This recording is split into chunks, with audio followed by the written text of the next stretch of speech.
အမျိုးသားတော်များများဟာသူငယ်ချင်းနဲ့ချင်းကြမှာတော့ပွင့်ပွင့်လင်းလင်းမပြောဟဲပဲတိတ်တဆိတ်စိုးရိမ်ပူပန်နေရတဲ့ရှိုးရဲ့ချက်တစ်ခုရှိပါတယ်။အဲ့ဒါကတော့ကိုယ့်ရဲ့ဖွားဖက်တော်အရွယ်အစားနဲ့ပတ်သက်ပြီးအားမလို့အားမရဖြစ်တာတခြားသူတွေနဲ့ရင်တီးနေမလားဆိုရဲယုံကြည်မှုပျောက်ဆုံးနေတာမျိုးပါ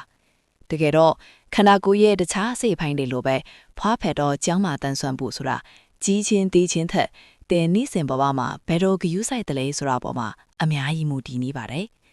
တင်မတီးသေးတဲ့ချက်ကတော့ကျွန်တော်တို့ရဲ့နေထိုင်စားသောက်မှုပုံစံကိုနည်းနည်းလေးပြောင်းလဲလိုက်ရုံနဲ့တ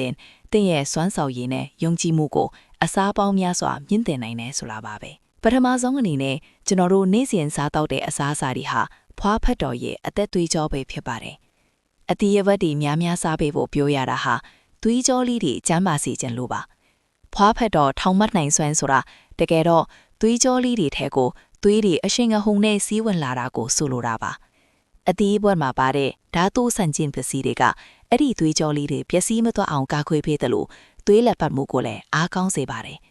အထူးသဖြင့်ဖရဲသီးလိုမျိုးအသီးတွေမှာပါတဲ့ citrulline ဆိုတဲ့ဓာတ်ကသွေးကြောတွေကိုပွင့်စေပြီးသွေးစည်းစိမ်မှုကိုတိတိတသာအထောက်အကူပြုပါတယ်။ဒါကြောင့်အသားကြီးပဲစားတာထက်အစိမ်းရောင်ရှိတဲ့ဟင်းနုနယ်လိုအသီးအဝတ်တွေကိုတွဲစားပေးခြင်းက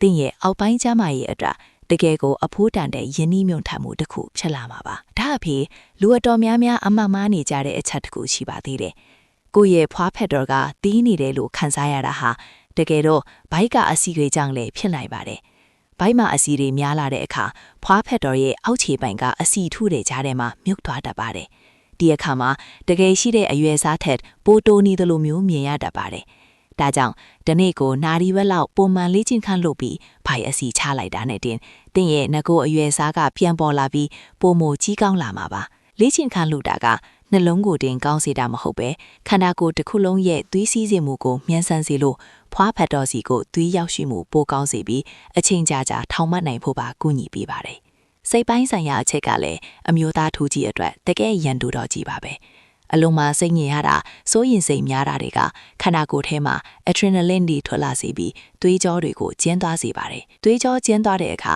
ဖွားဖက်တော်စီသွေးမရောက်နိုင်တော့ပဲထောင်မတ်ဖို့ခက်ခဲတာလိန်စိတ်နဲတာမျိုးတွေကြုံလာရတတ်ပါတယ်။ဒါကြောင့်စိတ်ကိုတန်တိုင်းသမျှလျော့ချပြီးအပန်းဖြေဖို့လိုပါတယ်။အေးရေးဝဝအိတ်ဆက်ခြင်းကလည်းအမျိုးသားဟော်မုန်းတက်စတိုစတရွန်ကိုတဘာဝအတိုင်းမြင့်တင်ပေးနိုင်တဲ့အကောင်းဆုံးနည်းလမ်းမို့လို့ညာဘက်တွေမှာအရေးပြတ်မခံဖို့တတိပေးခြင်းပါတယ်။နောက်ဆုံးအရေးကြီးဆုံးကတော့ဆေးလိပ်နဲ့အရက်ကိုဆင်ခြင်ဖို့ပါပဲ။ဆေးလိပ်တောက်ခြင်းသည့်ကျန်းမာရေးကိုထိခိုက်စေသည်ဆိုတာအစတစ်ခုတည်းကိုပြောတာမဟုတ်ပါဘူး။ဆေးလိပ်ကသွေးကြောတွေကိုတောင့်တင်းစေပြီးပိုက်ဆိုစေတဲ့အတွက်ဖွားဖက်တော်စီသွေးမရောက်အောင်အဓိကတားဆီးနေတဲ့အရာပါ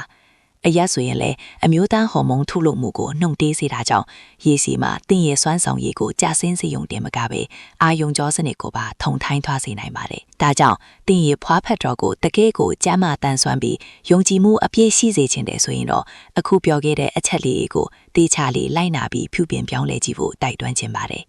ကိုယ့်ရဲ့ကျမ်းမာရေးကိုကိုယ်တိုင်ဂရုစိုက်တာကသာအကောင်းဆုံးသောနည်းလမ်းပဲဖြစ်ပါတယ်။တင်းရဲ့နေထိုင်မှုပုံစံပြောင်းလဲလိုက်တာနဲ့အတူတင်းရဲ့ဘဝအရေးတွေပါတိုးတက်လာတာကိုလက်တွေ့မြင်တွေ့ရမှာပါ။